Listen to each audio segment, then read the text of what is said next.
बिस्मिल्लाहिर्रहमानिर्रहीम। TF IDF के बाद अब हम डिस्कस करेंगे कोसाइन सिमिलैरिटी। तो अभी तक हमने सूरत हाल देखी कि जो डॉक्यूमेंट्स थे हमारे, जिसमें वर्ड्स टर्म्स थी, उसको हमने वेक्टर पे लेकर के आ गए, न्यूमेरिकल वेक्टर से उसको हमने रिप्रेजेंट कर दिया। Each document is now represented as a real valued vector of TF IDF weights. और वो जो वेक्टर है ना, उसकी हर वैल्यू किस चीज को करस्पॉन्ड कर रही है?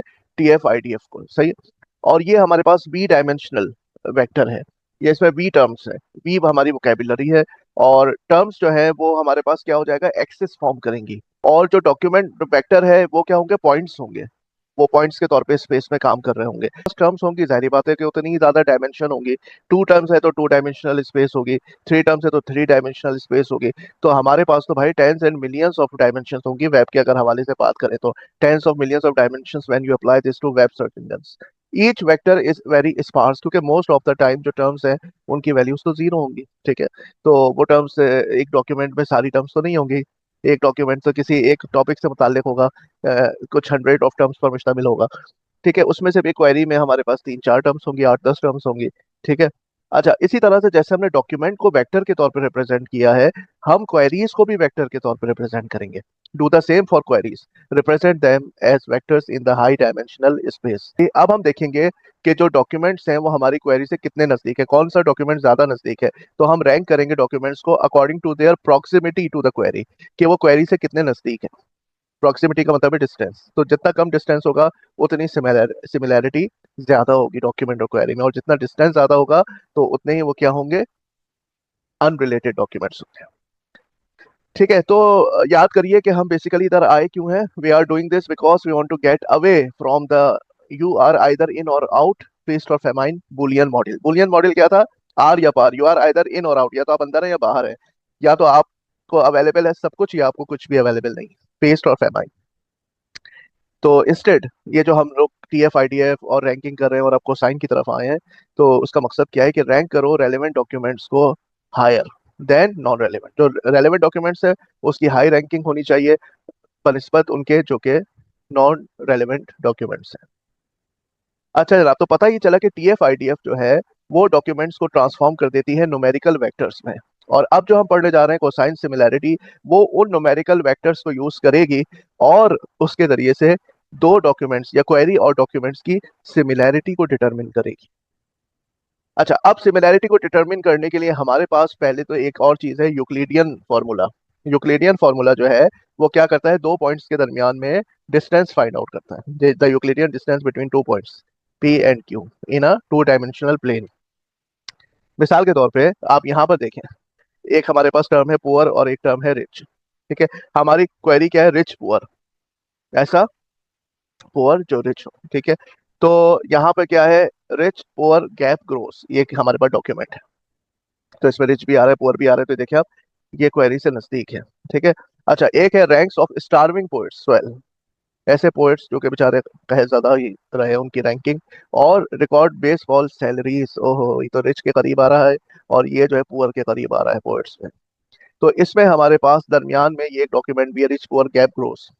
तो ये डॉक्यूमेंट आप देखें, इसमें चार टर्म्स है, क्वेरी में दो टर्म्स है, इसलिए इसका वेक्टर जो है ना काफी तवील हो गया।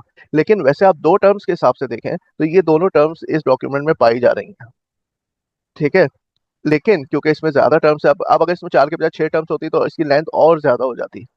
तो यूक्लिडियन डिस्टेंस जो है ना, that's white is a bad idea, क्योंकि आपका क्वेरी वेक्टर तो छोटा है और जो आपका डॉक्यूमेंट वेक्टर है वो तो तवील है।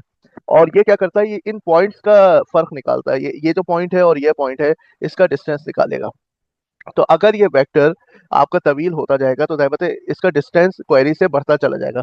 फिर ऐसी सूरत हाल हो जाएगी जैसे ये बिल्कुल रिलेटेड नहीं है, थोड़ा दूर है, जाहिर बात है कि इसमें एक टर्म कवर हो रही है, तो इसका डिस्टेंस इससे जैसे ज्यादा है तो इसी तरह ये डिस्टेंस भी फिर बढ़ने लगेगा और ऐसा लगेगा ये सिमिलर नहीं है। इसी वजह से यूक्लिडियन डिस्टेंस जो है ना, वो एक अच्छा आइडिया नहीं है। लेकिन अच्छा आइडिया दरअसल है क्या? तो अगर आप गौर करें तो ये एंगल आप देख रहे हैं, ये वेक्टर कितना भी तवील हो जाए लेकिन दरअसल ये वेक्टर जो है इस क्वेरी से करीब है। यही बात बस हमारे लिए काफी है कि ये जो वेक्टर है, ये इसका जो एंगल है ना वो कम है, चाहे इसकी लेंथ ज्यादा हो। तो हमें लेंथ के हिसाब से पॉइंट्स का डिस्टेंस नहीं देखना चाहिए, हमको एंगल के हिसाब से देखना चाहिए। तो एंगल को यूज करना is a good idea. And using Euclidean distance formula is a bad idea because Euclidean distance is large for vectors of different length. Different length के वेक्टर होंगे तो इवन वो सिमिलर भी हो डॉक्यूमेंट्स तो values इसमें larger आएंगी। तो एंगल ऐसी चीज है जो कि सेम रहेगी चाहे ये वेक्टर कितने भी तवील होते जाए। तो use angle instead of distance, rank documents according to angle with query. आप डॉक्यूमेंट्स को रैंक करें इस बुनियाद पे कि उनका एंगल कितना करीब है, उनका एंगल कितना छोटा है क्वेरी के हिसाब से। थॉट एक्सपेरिमेंट, सपोज करें एक डॉक्यूमेंट है, उसको मैंने उसी डॉक्यूमेंट के साथ क्या कर दिया, अपेंड कर दिया। अब वो डॉक्यूमेंट की लेंथ तो बढ़ गई, ठीक है ना। तो कहने को तो सिमेंटिकली तो दोनों सेम है क्योंकि एक ही तरह का कंटेंट जो है वो डी प्राइम में भी है, डी में भी वही कंटेंट है, बस डी प्राइम में वो कंटेंट डबल है। तो अब क्या होगा कि वो तो बिल्कुल सिमिलर डॉक्यूमेंट्स हैं लेकिन लेंथ बढ़ जाएगी डी प्राइम की डी के मुकाबले में, तो यूक्लिडियन डिस्टेंस बढ़ जाएगा, लेकिन एंगल जो होगा ना वो तो बिल्कुल सेम आएगा उसका, क्योंकि हर टर्म जो है ना उसमें वो कोलाइड कर रही होगी, डी की प्राइम की हर टर्म डी के साथ कोलाइड कर रही होगी। तो यूक्लिडियन डिस्टेंस तो लार्ज होगा लेकिन एंगल उनका जीरो ही रहेगा। तो जनाब, rank documents according to the angle between query and document in increasing order. Zero अगर एंगल है तो इसका मतलब बहुत ही रिलेटेड है, बिल्कुल सेम ही है, ठीक है। तो जीरो के बाद फिर आप वन वाले एंगल को लाए, फिर टू वाले को, इस तरह से आप एंगल वाइज स्टार्ट करें कि जिसकी कम वैल्यू होगी एंगल जीरो सबसे रिलेटेड है। अच्छा, जीरो पे कोसाइन की वैल्यू क्या आती है, वन, ठीक है। तो वन के बाद अब जैसे जैसे जीरो से एंगल बढ़ता रहेगा तो कोसाइन जो है वन से नीचे की तरफ आता रहेगा। तो डॉक्यूमेंट्स को या तो आप रैंक करें, कोसाइन से करना है तो फिर डिक्रीजिंग ऑर्डर में करें, एंगल के हिसाब से करना है तो पहले जीरो वाले फिर वन वाले फिर टू वाले, इस तरह से। और अगर कोसाइन के हिसाब से करना है तो पहले वन वाला फिर 0.9 वाला फिर 0.8 वाला एंड सो ऑन। तो अगर आपके पास एंगल जीरो यानी बिल्कुल सेम है क्वेरी और डॉक्यूमेंट, तो आप देखें कोसाइन की वैल्यू आपके पास जीरो पे क्या आ रही है, वन आ रही है। और अगर बिल्कुल ही मुखालिफ है, 180 डिग्री का डिफरेंस है, तो इसकी वैल्यू आ रही है -1, है ना, यानी कि बिल्कुल ही अनरिलेटेड है। और जैसे जैसे ये यहाँ से 360 पर आप होंगे तो 360 पे वो सर्किल पूरा आपके पास वापस ये वन पे आ रहा है। हमारे पास क्वेरी तो स्मॉल होती है, डॉक्यूमेंट हमारे पास लॉन्ग होता है, उसमें काफी सारी टर्म्स होती हैं, तो क्यों ना हम जो है ना क्वेरी को क्वेरी के हिसाब से नॉर्मलाइज करें और डॉक्यूमेंट को डॉक्यूमेंट के हिसाब से नॉर्मलाइज करें। तो हमारे पास वेक्टर को नॉर्मलाइज करने के लिए ये L2 नॉर्म का फॉर्मूला है। तो ये अगर x हमारे पास एक वेक्टर है तो इसमें जितनी भी टर्म्स है उनका स्क्वायर लेने के बाद उसका सम ले लेंगे और फिर उसका रूट ले लेंगे। तो ये इससे हम डिवाइड कर देंगे तो हमारे पास क्या हो जाएंगे, सारे वेक्टर्स जो है वो आइडेंटिकल वेक्टर्स। मिसाल के तौर पे यहाँ पर आप ये दो वेक्टर्स देख लें, 3 4 और 6 8, ठीक है। अब यहाँ पर ये जो बी वेक्टर है इसके वैल्यूज जो है वो डबल है ए वेक्टर के हिसाब से। तो अब हम अगर इस वेक्टर की नॉर्मलाइजेशन की बात करें ए की, तो यहाँ पर ये फॉर्मूला हमारे पास ये है कि हम सम कर लेंगे तमाम वैल्यूज को, इसका स्क्वायर रूट ले लेंगे। तो 3 का स्क्वायर लिया, 4 का स्क्वायर लिया और इसका स्क्वायर रूट ले लिया तो ये 5 आ गया। इस तरह हमने बी वेक्टर को प्रोसेस किया तो ये हमारे पास L2 नॉर्म वैल्यू इसकी 10 आ गई, ठीक है। अब हर वेक्टर की वैल्यू को हम इससे डिवाइड कर देंगे। तो ए वेक्टर को जब हमने डिवाइड किया तो 3/5 और 4/5, क्योंकि इसकी जो L2 नॉर्म हमारे पास वैल्यू निकली थी वो 5 थी तो हमने 5 से डिवाइड किया, 0.6 0.8 आया। और अगर ये बड़ा वेक्टर है जो उसका डबल है तो वो फिर जाहिर बात है कि 10 से डिवाइड होगा क्योंकि इसकी L2 नॉर्म वैल्यू ये निकली है और फिर इसकी आप देखें वही वैल्यू आ गई नॉर्मलाइज होकर, ठीक है। तो लेंथ नॉर्मलाइजेशन का ये फायदा हुआ हमारे पास कि लेंथ अगर हमारे पास कितनी भी हो जाए लेकिन अगर हम उसको L2 नॉर्म वैल्यू से डिवाइड करेंगे तो ये वन के अंदर ही रहेगी, ठीक है, वन से एक्सीड नहीं करेगी। तो फिर हमारे पास सूरत हाल ये हो गई कि हमारा जो वेक्टर है वो बन गया यूनिट वेक्टर। अब आप ये देखें कि ये हमारे पास क्या हो गया, चाहे डॉक्यूमेंट हो क्वेरी हो सब नॉर्मलाइज हो गए और सब जो है ना वो यूनिट वेक्टर में आ गए। और यूनिट वेक्टर में से रिप्रेजेंट होने के अलावा और हम देख भी इसका क्या रहे हैं, एंगल ही देख रहे हैं कि क्वेरी से हमारे पास कितना करीब डॉक्यूमेंट 2 है, कितना करीब डॉक्यूमेंट 1 है और कितनी दूर पे डॉक्यूमेंट नंबर 3 है। तो हम एंगल कंसीडर कर रहे हैं किसका, यूनिट वेक्टर्स का। कोसाइन का फॉर्मूला क्या होता है, ठीक है, दो वेक्टर्स के दरमियान अगर हमें देखना हो कि इसकी कोसाइन वैल्यू क्या है तो उसका फॉर्मूला ये होता है कि डॉट प्रोडक्ट हम लेते हैं न्यूमरेटर में। तो ये आपके L2 नॉर्म वैल्यू आ गई वेक्टर जे की और ये वेक्टर के की L2 नॉर्म वैल्यू आ गई, ठीक है। तो इन दोनों के प्रोडक्ट से फिर हम इनका जो डॉट प्रोडक्ट है उसको डिवाइड कर देंगे तो ये लेंथ नॉर्मलाइज हो जाएगी। तो यहाँ पर आप देखें डॉट प्रोडक्ट में हर टर्म को जे वेक्टर की हम के वेक्टर की करस्पॉन्डिंग टर्म से यानी वैल्यू से मल्टीप्लाई करेंगे और उसका सम लेने के बाद फिर यहाँ पर हम इसको डिवाइड कर देंगे। तो ये हो गया हमारा एक तरह से जे वेक्टर और ये हो गया हमारा के वेक्टर, यानी ये क्वेरी वेक्टर हो गया हमारा, ये क्वेरी वेक्टर हो गया और ये हमारा डॉक्यूमेंट वेक्टर हो गया। ठीक है, ये इनर प्रोडक्ट हो गया और ये लेंथ नॉर्मलाइजेशन हो गई। तो ये हमारे पास जो है ना दरअसल कोसाइन वैल्यू डिटरमिन करने का ये तरीकाकार, ये फॉर्मूला है। तो हम उसी फॉर्मूले से दरअसल क्या डिटरमिन कर रहे हैं, सिमिलैरिटी को। ठीक है, cosine between these two vectors is basically similarity in natural language processing between two documents और बिटवीन क्वेरी एंड डॉक्यूमेंट। अच्छा, मिसाल के तौर पे आपके पास ये दो वेक्टर्स हैं और इसमें से हर टर्म जो है ये आपको रिप्रेजेंट कर रही है टर्म फ्रीक्वेंसी, मिसाल के तौर पे बिटवीन दीज 5 टर्म्स कि ये कितनी दफ़ा इस डॉक्यूमेंट में आई, ये कितने दफ़ा है। तो ये हमारे पास एक डॉक्यूमेंट वेक्टर, ये क्वेरी वेक्टर है, ये डॉक्यूमेंट वेक्टर है मिसाल के तौर पे। तो अब हमने क्या किया, सबसे पहले इसका डॉट प्रोडक्ट ले लिया जो कि 9 आया। इसके बाद हमने ये फर्स्ट जो वेक्टर है इसको नॉर्मलाइज के करने के लिए इसकी वैल्यू निकाली। तो ये 1 square plus 2 square plus 3 square plus 2 square और फिर उसका रूट ले लेंगे, ये आ गई वैल्यू। ठीक है, इसी तरह से ये जो दूसरा डॉक्यूमेंट है उसकी हमारे पास वैल्यू 3 आ गई। अब ये 9 हमारे पास क्या हो गया, न्यूमरेटर, और डिनोमिनेटर हम कैसे हासिल करेंगे, इन दोनों वैल्यूज को मल्टीप्लाई करके।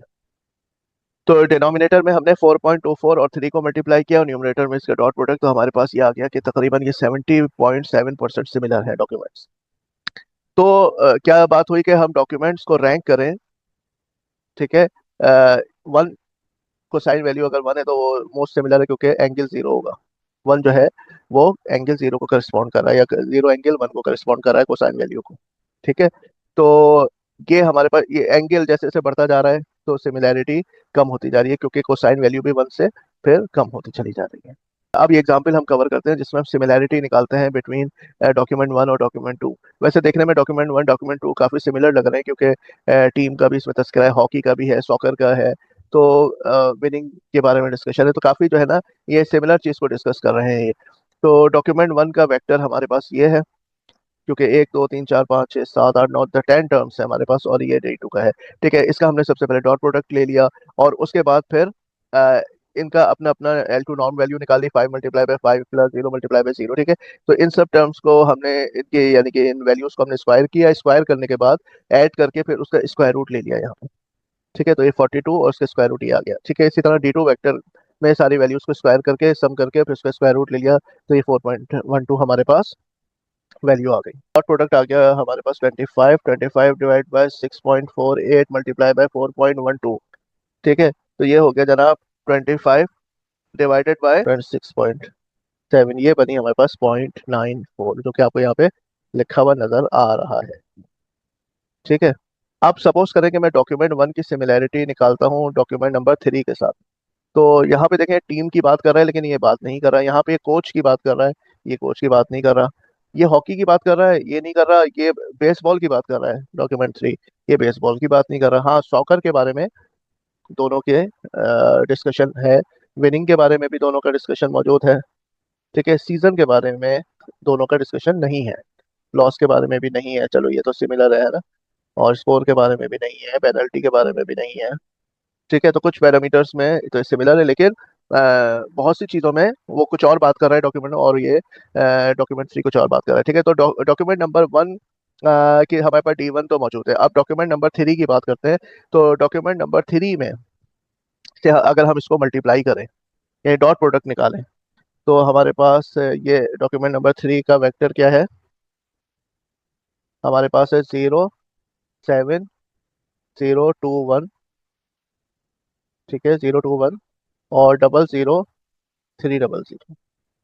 तो D1 डॉट D3 हमारे पास आ जाएगा 2 × 1 प्लस 2 × 3 यानी 2 + 6 यानी कि 8। ये हमारे पास आएगा न्यूमरेटर। और डिनोमिनेटर की बात कर लें तो D1 का तो हमारे पास ये वैल्यू निकली हुई है। अब हम D3 का निकाल लेते हैं, L2 नॉर्म D3 का। तो D3 का हम निकालेंगे तो हमारे पास 7 का स्क्वायर 49 प्लस 2 का स्क्वायर 4 प्लस 1 का स्क्वायर 1 और 3 का स्क्वायर 9। ठीक है, और इसका हम रूट ले लेंगे तो 49 + 4 हो गया 53, 50 और 53 और 10 हो गया आपके पास 63। तो 63 का रूट 7.94।